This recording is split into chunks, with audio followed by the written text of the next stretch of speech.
asalaamu calaykum mar kale ku soo dhowaada channelka cabdicasiis boodle maanta waxa aynu ka hadli doonnaa qiso kooban oo diini ah balse xambaarsan micno aad u ballaadhan. waxaa jira wiil dhallinyaro ah oo ay da'diisu ahayd 16 sanno. waxa uu ahaa wiil ay waalidiintiisu ku dadaaleen tarbiyaddiisa. waxa uu ahaa wiil diinta ku firfircoonaa oona jeclaa mar walba inuu afkiisa iyo gacantiisa dadka kale ay ka nabad galaan.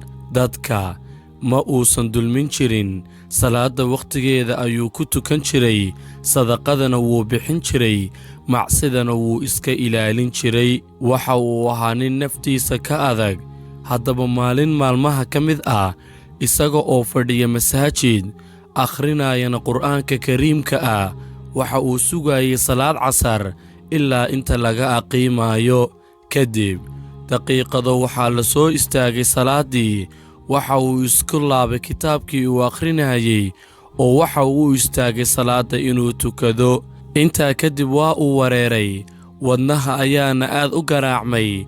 wuxuu ku dhacay dhulka. waxaa ku soo orday dadkii masaajidka ku tukanayay, waxaana loola orday isbitaal. markii doktoorkii loo geeyey ee uu xanuunka ilmahan baadhay, ayaa doktoorkii waxa uu ogaaday in uu aad u xanuunsanayo wiilkan, xaaladdiisuna ay aad u xun tahay. kadib doktoorkii oo naxsan oo isku dayay inuu badbaadiyo wiilkan, ayaa wiilkii waxa uu gacanta qabtay doktoorkii, waxaana uu dhegta u saaray oo uu sheegay isagoo ooyaya wiilkii, ashhadu an laa ilaaha ila allah wa ashhadu anna muxammadan rasuulullah. kadib waa uu dhintay wiilkii. dadkii ayaa waxay weyddiiyeen muxuu kuu sheegay wiilkani intaanu dhiman ka hor.